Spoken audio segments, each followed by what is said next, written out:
Hello everyone, फंडा Tech academy में आपका स्वागत है। आज हम स्टार्ट करने वाले नेटवर्क थ्योरम। इससे पहले हमने वीडियोस में देखा था basics of network theory and transient response of an element. Network theorem में हमारे कुछ टॉपिक्स हैं। फर्स्ट है हमारा थेवेनिन थ्योरम, सेकंड है नॉर्टन्स थ्योरम, नेक्स्ट है सुपरपोजिशन थ्योरम, नेक्स्ट है रेसिप्रोसिटी थ्योरम एंड लास्ट है हमारा मैक्सिमम पावर ट्रांसफर थ्योरम। पहला है हमारा थेवेनिन थ्योरम।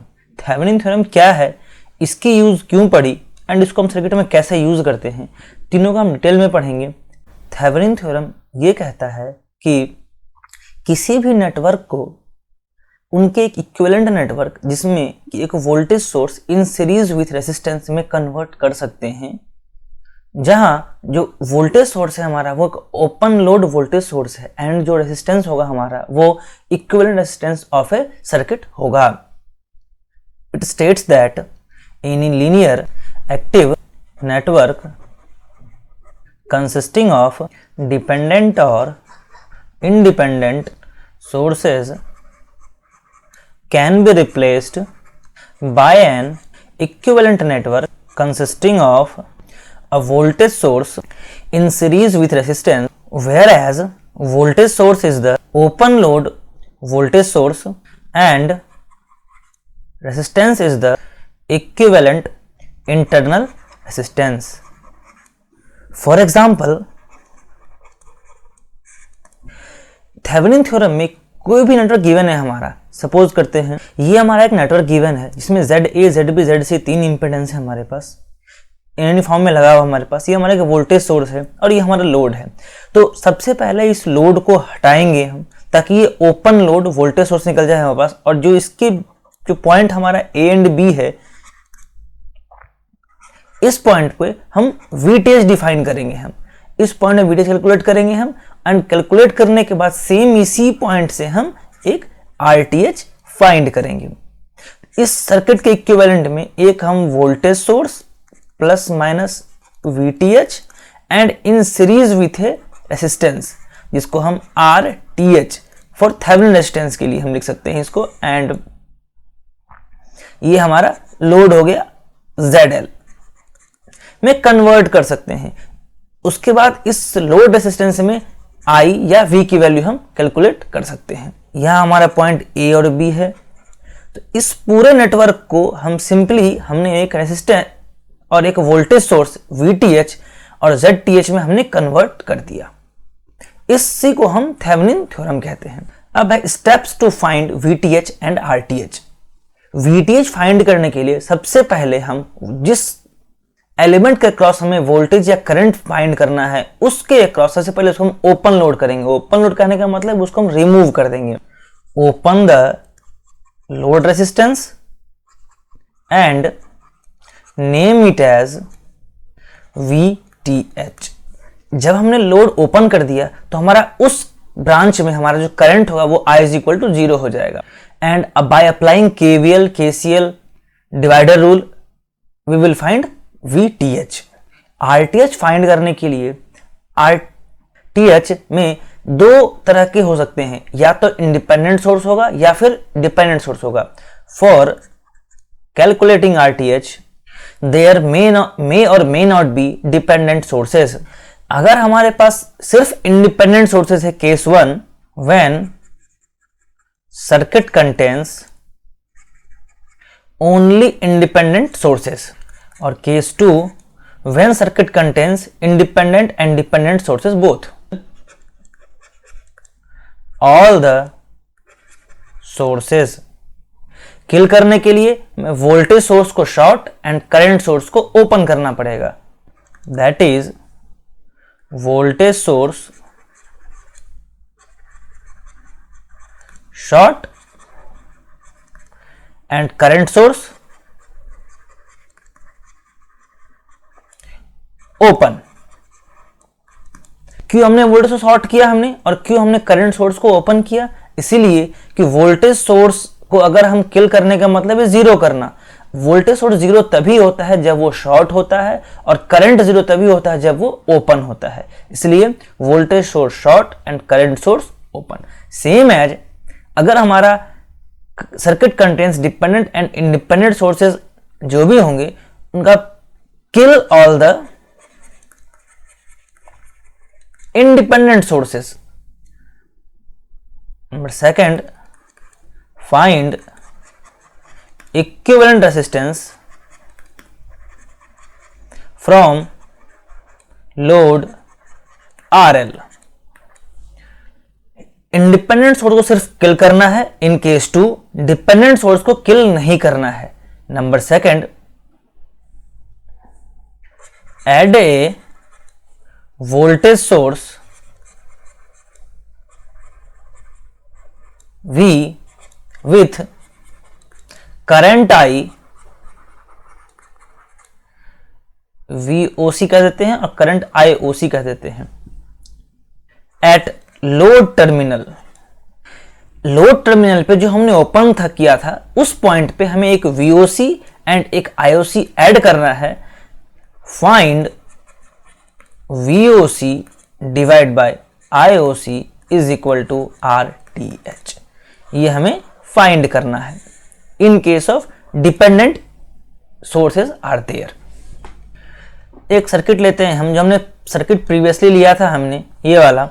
इसमें हमारे पास सिर्फ इंडिपेंडेंट सोर्सेज है, वोल्टेज सोर्स है हमारे पास. इसमें हम RL को रिमूव करते हैं एंड RTH निकालने का इसमें प्रोसीजर देखते हैं. सबसे पहले किल ऑल द सोर्सेज. किल किया हमने. हमारे पास ये 2 सर्किट है, एक में हमारा सिर्फ इंडिपेंडेंट सोर्स है, दूसरे में इंडिपेंडेंट प्लस डिपेंडेंट दोनों सोर्सेज हमारे पास हैं. अब इसमें हमें RTH निकालने के लिए first kill all the independent sources. Independent हमारा सिर्फ यहाँ पे एक वोल्टेज सोर्स है, हम उसको किल करते हैं. फॉर RTH जब हमने सोर्स को किल किया तो फ्रॉम लोड, यहां पे लोड लगा हुआ था तो यहां से हम RTH या फिर R इक्विवेलेंट फाइंड करेंगे. R equivalent is equal to हमारा क्या होगा, ZC ZA ZB is in parallel with series with ZC. ZA and ZB is in parallel in series with ZC. इस केस में हमारे पास सेम पहला स्टेप हम करेंगे. For RTH kill all the independent sources. Independent हमारा V है, उसको किल करते हैं. लोड की पॉइंट के अक्रॉस हम एक वोल्टेज सोर्स V लगाते हैं एंड एक current source, outgoing current source from voltage source IOC, और ये हमारा है VOC. इस सर्किट में अब हम VOC RTH is equal to VOC divided by IOC को हम फाइंड करेंगे. अब हम कुछ एग्जांपल्स लेंगे जिसके थ्रू हम थेवेनिन थ्योरम से हम उसकी लोड वोल्टेज, किसी एक एलिमेंट के क्रॉस लोड जिसको हम लोड मानेंगे उसके क्रॉस हम करंट और वोल्टेज निकालने की कोशिश करेंगे. ये हमारा क्वेश्चन गिवन है जिसमें कह रहा है कि find current across R4 by using Thevenin theorem. By Thevenin theorem सबसे पहले इस सर्किट का इक्विवेलेंट सर्किट निकाल लेते हैं. इक्विवेलेंट सर्किट, एक voltage source VTH in series with resistance RTH and across the load RL. Here RL is equal to 2 ohm. RTH और VTH हमें फाइंड करना है. फॉर VTH फाइंड करने के लिए हमें सबसे पहले लोड जो हमारा एलिमेंट है उसको रिमूव करना पड़ेगा. एलिमेंट रिमूव करने के बाद सर्किट कुछ ऐसा बन जाएगा हमारे पास.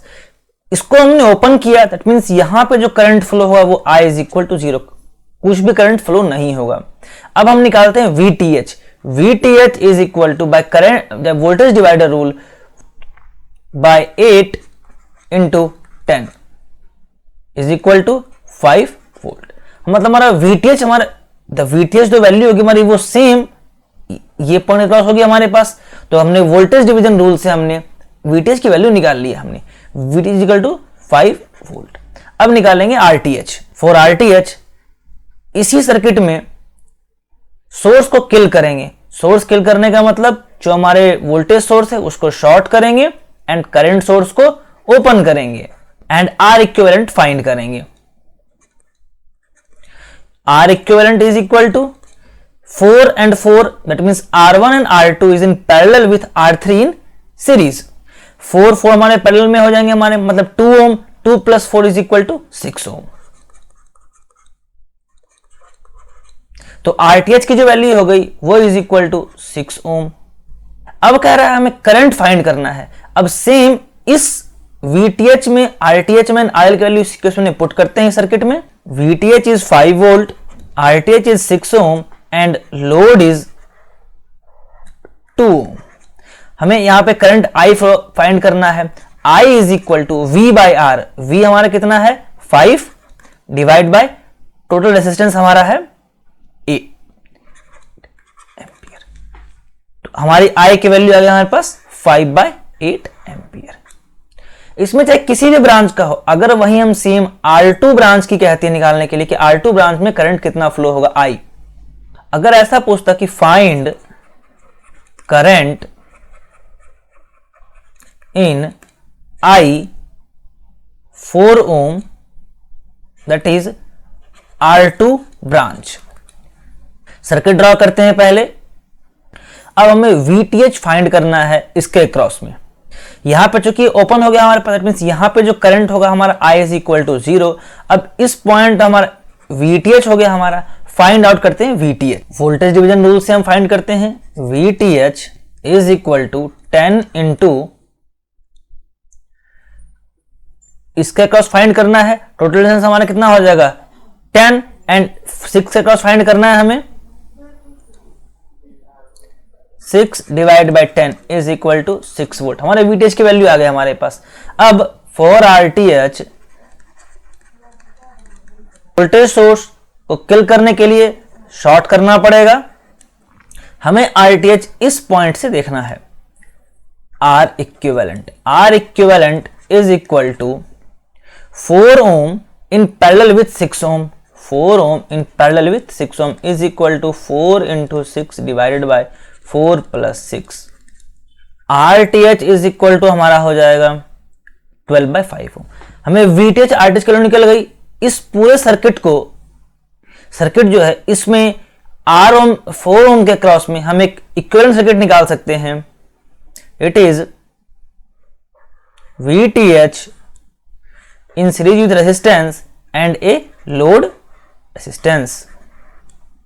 VTH की वैल्यू हमारे पास 6 वोल्ट है एंड RTH की वैल्यू हमारे पास 12/5 ओम है हमारे पास, एंड जो लोड है हमारा उसकी वैल्यू है 4 ओम. अब इसके क्रॉस हमें करंट निकालना है. I is equal to I cross 4 ohm is equal to V/R. V हमारा 6 है, R टोटल हमारा 12/5 plus 4 ohm is equal to 15/16 ampere. किसी भी नोड के क्रॉस, जिस भी एलिमेंट के क्रॉस हमें I या V जो भी फाइंड करना है, हमें सिंपल है. एक और क्वेश्चन लेते हैं. ये हमारे पास एक सर्किट गिवन है. इसमें एक डिपेंडेंट सोर्स भी है और एक इंडिपेंडेंट सोर्स भी है. इंडिपेंडेंट करंट सोर्स है हमारे पास and dependent voltage controlled current source है हमारे पास. इसमें इसकी वैल्यू 1 है, इसकी वैल्यू 1 ओम है, इसकी वैल्यू 2 ओम है. कह रहा फाइंड द VTH. इस पॉइंट से ओपन है ये हमारा करंट 0 हो जाएगा. VAB is equal to VTH. Equivalent की बात करते हैं हम. इसका इक्विवेलेंट क्या होगा सर्किट हमारा, plus minus of VTH in series with resistance RTH. Applying KCL at point A. VTH divide by 2 plus VTH divide by 1 minus 2 plus VTH minus 2I divided by 1 is equal to 0. This implies here 2I. अगर हम इस branch की बात करते हैं, I is equal to V into V divided by R. V की value यहां पे VTH है, R की वैल्यू यहां पे 1 है, तो I is equal to हमारा VTH. यहां पे पुट करते हैं VTH divided by 2 plus VTH minus of 2 plus of VTH minus twice of VTH is equal to 0. Twice of VTH and VTH cancel out हो गया हमारा, ये बचा हमारा VTH divide by 2 is equal to 2. This implies VTH is equal to 4 volt. For RTH, kill all the independent sources. इसमें independent एक ही हमारा current source है, करंट सोर्स को ओपन करेंगे, वोल्टेज सोर्स को शॉर्ट करेंगे. Plus minus 2i, 1 ohm current source open, ये हमारा 2 ओम है. एंड लास्ट यहां पे हमने एक वोल्टेज सोर्स लगाया plus minus V OC and एक करंट की डायरेक्शन हमने ऐसे दिया IOC. ध्यान रखना है वोल्टेज एंड करंट डायरेक्शन ये सेम रहेगी इन डिपेंडेंट सोर्सेस के केस में. अब हमें इस पॉइंट पे अगर इसको B मानते हैं, B नोड पे हम KCL लगाएंगे एंड हम VOC divide by IOC find out करेंगे. VOC डिवाइडेड बाय IOC हम फाइंड करेंगे. Applying KCL at node B, VOC by 2, B का नोड हम B का पॉइंट हमारा VOC है. दैट मीन्स अगर इस ब्रांच से करंट देखते हैं हम तो same VOC is equal to I into 1. That means I, तो इस सर्किट के लिए I is equal to VOC हो गया, ये हमारा I है, plus VOC plus VOC minus 2 into VOC divide by 1 minus of IOC is equal to 0. Solve किया हमने, VOC सारे कैंसिल आउट हो गए हमारे पास. दैट मीन्स सिर्फ बचे हमारे पास VOC by 2 is equal to IOC. VOC divide by IOC is equal to 2. RTH की वैल्यू हमारे पास आ गई 2 ओम और VTH की वैल्यू हमारे पास आ गई 4 वोल्ट. नेक्स्ट टॉपिक है हमारा Norton's theorem. It states that any linear active network consisting of dependent or independent sources can be replaced by an equivalent circuit consisting of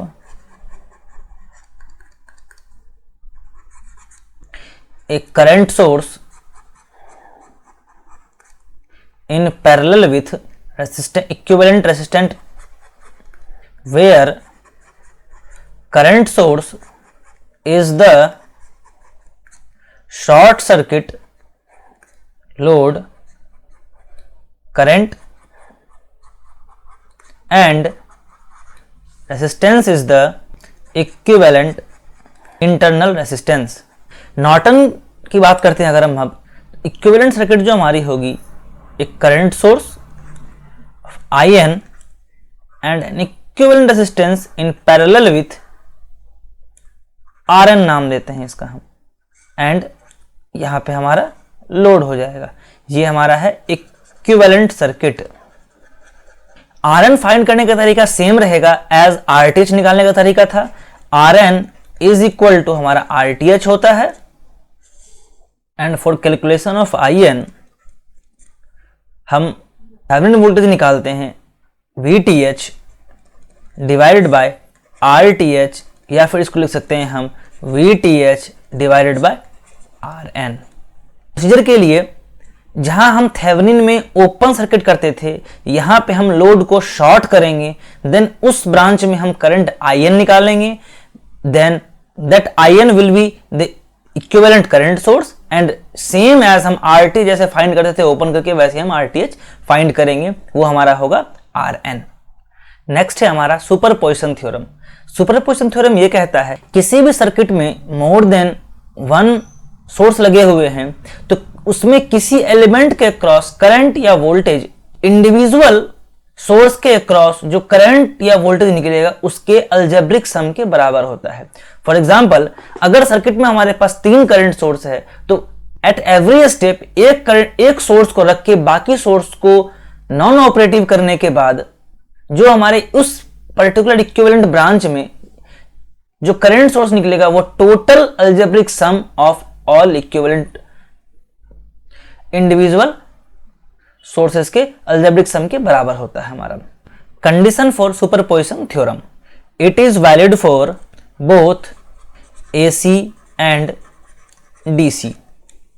number 2, it is valid for calculation of voltage and current, not for calculation of power. Why? Because voltage and current are linear, whereas power is non-linear. It is valid for linear and bilateral circuit. अगर हम power calculation की बात करते हैं P, तो इसमें दो निकलेंगे, P मैक्स और P मिन। P मैक्स जो हमारा होगा एवरी एलिमेंट, मतलब एक पावर सोर्स के क्रॉस जो वोल्टेज उस इंडिविजुअल एलिमेंट में निकला है, root under P1 plus root under P2 का whole square. P max and P min is equal to root under P1 minus root under P2 whole square. अगर दो से ज्यादा सोर्स लगे हुए हैं तो इसको इस फॉर्मेट में ले सकते हैं हम, P max is equal to root under P1 plus root under P2 plus root under P3 and so on का स्क्वायर। एंड P मिन में हम उन टर्म्स को देखेंगे जो कि हमारा उन ग्रुप को फाइंड करेंगे जो हमारा मिनिमम पावर को देगा, root under P1 minus root under P2 minus root under P3 square.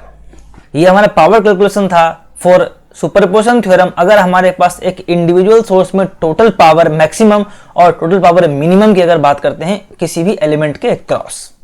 Next है हमारा रेसिप्रोसिटी थ्योरम।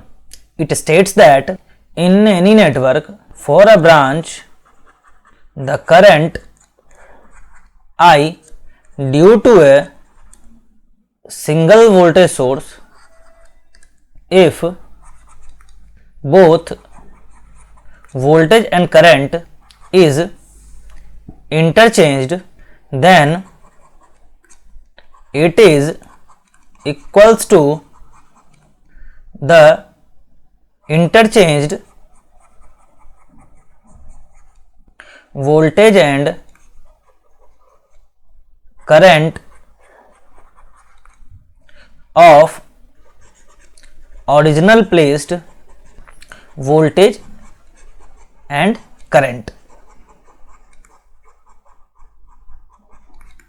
दैट मीन्स कि रेसिप्रोसिटी थ्योरम ये कहता है हमारा कि अगर किसी भी नेटवर्क में किसी भी ब्रांच का करंट निकालते हैं किसी भी एक इंडिविजुअल वोल्टेज सोर्स के कारण, तो अगर दोनों को हम इंटरचेंज करते हैं आफ्टर दैट, तो जो ओरिजिनली ब्रांच हमारा वोल्टेज सोर्स था उसका जो करंट होगा विथ सेम डायरेक्शन, इंटरचेंज्ड में जो हमारा वोल्टेज सोर्स रखा है इसका करंट था उसके अक्रॉस के बराबर होगा। For example 2 ohm, 3 ohm, 1 ohm and 2 ohm. एक वोल्टेज सोर्स है हमारे पास 10 वोल्ट का। अब फॉर ब्रांच 2 ओम के अक्रॉस हम I1 निकालते हैं।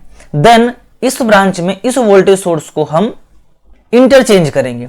This is the interchanged circuit. और सेम इस ब्रांच का करंट हमने I1 रख दिया हमने। अब इस ब्रांच में हम I1, इसको मान लेते हैं हम I2।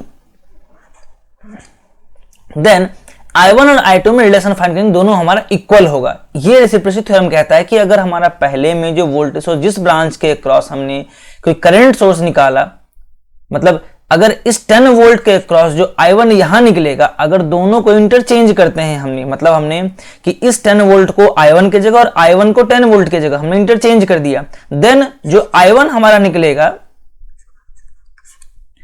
इस ब्रांच में इस 10 वोल्ट के कारण वो दोनों करंट हमारे सेम होंगे, या फिर इस करंट के कारण जो वोल्टेज हमारा जो भी होगा वो दोनों हमारा सेम होगा। देखते हैं हम इसमें हम I1 निकालते हैं। इस पॉइंट को मान लेते हैं हम VA, इस पॉइंट को मान लेते हैं हम VB। तो पहले हम VA निकाल, VA is equal to VA minus 10 divide by 2 plus VA by 3 plus VA by 3 is equal to 0।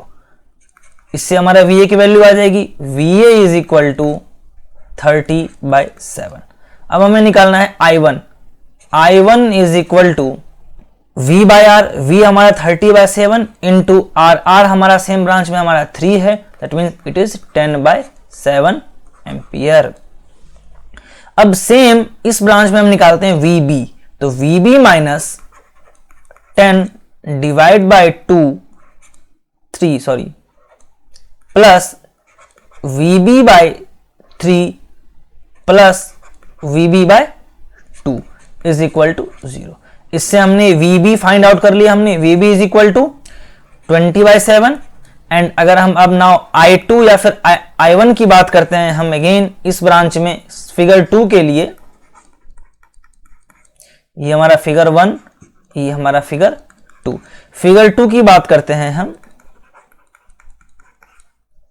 20/7 into 2 is equal to 10/7 ampere. तो हमने देखा है कि जो इस ब्रांच I1 और I2 की जो वैल्यू है वो हमारा सेम है। दैट मीन्स इस 10 वोल्ट के कारण जो इस ब्रांच में हमारा I1 निकला या फिर इस 10 वोल्ट कारण जो हमारा इस ब्रांच में I2 निकला, दोनों हमारा सेम है। इसी को हम कहते हैं reciprocity theorem. It is next topic है हमारा maximum power transfer theorem. It is valid for both independent and dependent sources. It is valid for variable load. अब हम मैक्सिमम पावर ट्रांसफर के कुछ केस लेते हैं। केस 1, मैक्सिमम पावर ट्रांसफर कहने का मतलब यह है कि इनपुट में जितना हमारा पावर था उसको लोड पे पूरा ट्रांसफर करने के लिए क्या क्या कंडीशन हो सकते हैं हमारे पास। पहला condition, when source is fixed and load is variable. जब हमारा सोर्स फिक्स्ड हो एंड लोड हमारा वेरिएबल हो, उसमें पहला पॉइंट है हमारा when load is purely resistive. Voltage source है हमारा Vs, सोर्स है हमारा Rs एंड ये हमारा लोड है RL जो कि वेरिएबल है हमारा। अब RL की वैल्यू क्या रखें कि हमारा मैक्सिमम जो पावर है वो सोर्स जो है वो ट्रांसफर हो जाए।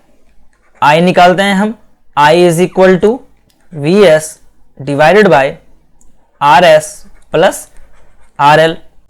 पावर अक्रॉस लोड की बात करते हैं, power across load is equal to I square R। R is RL, I की वैल्यू कितना है हमारा Vs बाय Rs प्लस RL का स्क्वायर इंटू RL। ये हमारा हो गया पावर अक्रॉस लोड। अब for maximum power transfer D PL divided by D of RL is equal to 0। जब वैल्यू हमने कैलकुलेट किया D by D RL of Vs square into RL divide by Rs plus RL का whole square is equal to 0। D by B का formula apply करेंगे तो ये निकलेगा हमारा Rs प्लस RL का whole square into Vs minus Vs square into RL into 2 into Rs plus RL is equal to 0. Again Rs plus RL का square into Vs square is equal to Vs square into 2 into RL plus Rs। RS plus cancel out हो गया हमारा, V square cancel out हो गया हमारा। That means R S plus R L is equal to twice of R L. Implies किया R S is equal to R L. अब load P L की बात करते हैं मैक्सिमम की, कब? At R L is equal to R S. P L हमने निकाला था maximum is equal to V S square into R L divide by R S plus R L. V S square divide by R S plus R L का whole square into R L. यहाँ पे हम R L की जगह R S रखते हैं या फिर आर एस की जगह आर एल रखते हैं, सबको एक टर्म में लेके आते हैं। V S square into R S divide by 4 RS square is equal to V S square divide by 4 RS, या कह सकते हैं इसको हम V S square divide by 4 RL। अब इनपुट PL इनपुट निकालते हैं,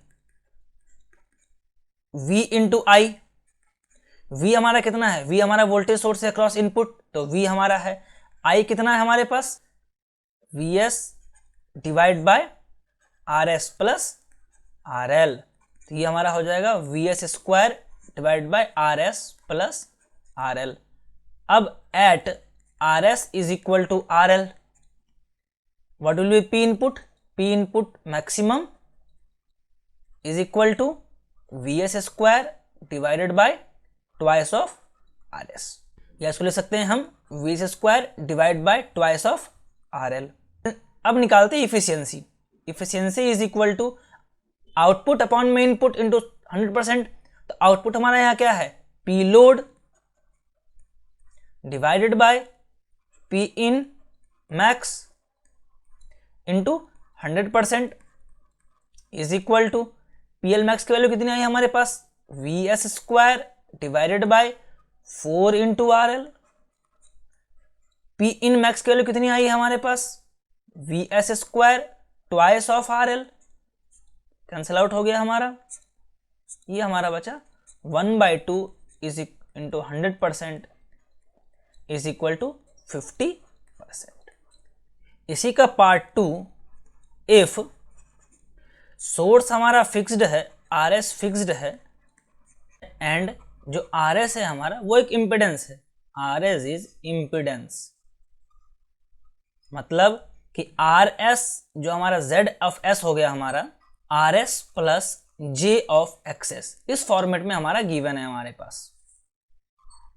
तो if ZL is variable then Z of L is equal to Z of S conjugate। That means कि अगर हमारे पास ZS की वैल्यू गिवन है हमारे पास RS plus G of XS, तो Z of L is equal to हो जाएगा हमारा R of S minus of J of XS।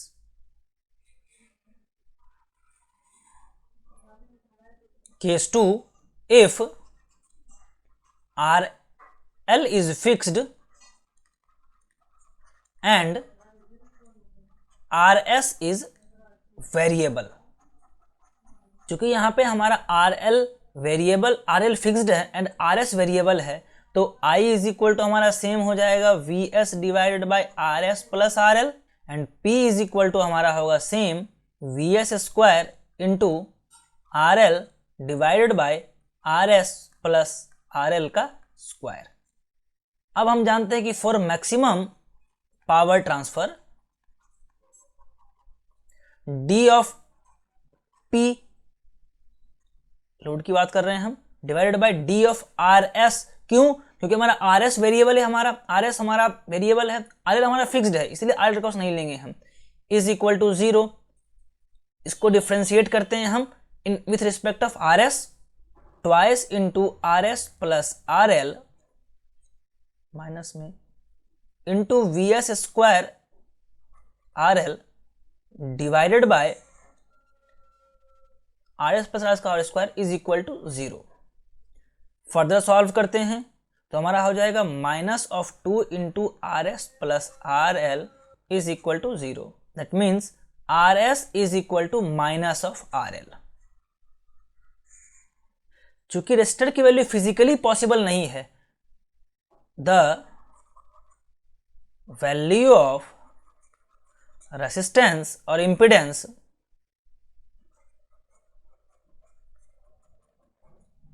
is not physically possible. So, for maximum power transformation, RS should be as minimum as possible. एक question लेते हैं। इस question में हमें कह रहा है कि find the value of R for which power dissipation across 3 ohm, ये हमारा 3 ओम जो है इसके अक्रॉस हमारा जो पावर डिसिपेशन है वो हमारा मैक्सिमम होना चाहिए। तो इसमें हमारा क्या, लोड हमारा फिक्स्ड है और हमारा जो आर एस की वैल्यू है, सोर्स की वैल्यू हमारी चेंज हो रही है। तो इसमें था कि the source value should be as possible as minimum. तो एज पॉसिबल एज मिनिमम का मतलब क्या है, अगर आर की वैल्यू हम अगर 0 रख देते हैं, सिंपली आर की वैल्यू अगर 0 रखते हैं तो पहले हम इसके क्रॉस आई की वैल्यू निकालते हैं। V बाई आर, वी हमारा यहाँ पे 20 वोल्ट है, डिवाइड बाई आर कितना है हमारे यहाँ पे, R in parallel with 6 ohm plus 3। अगर हम पावर की बात करते हैं P इज इक्वल टू, तो V square by R, V square divided by R हमारा क्या है, R in parallel with 6, that means 6R divided by 6 plus R plus 3 for maximum power. R की वैल्यू क्या रखे, आर इज इक्वल टू 0। क्यों 0 रखा हमने, क्योंकि आर की वैल्यू 0 रखने पे हमारा ये पूरा टर्म खत्म हो जाएगा, मतलब ये वैल्यू हमारी वो शॉर्ट बिहेव करेगी एज ए, एंड जो पावर मैक्सिमम यहाँ पे वो सारा हमारा पावर डिलीवर होगा 3 ओम के क्रॉस में। अब निकालते हैं कितना पावर डिलीवर हो रहा है, P L max V square upon में आर की वैल्यू 0 हो गया हमारे, मतलब 6 into 0 divided by 6 plus 0 plus 3, मतलब ये टर्म हमारा 0 हो गया। v की वैल्यू हमारे पास कितना 20 है, तो 20 का square divide by 3, that means 400 by 3 watt. Thanks for watching, keep watching, sharing and subscribe Funda Tech Academy. Thank you very much.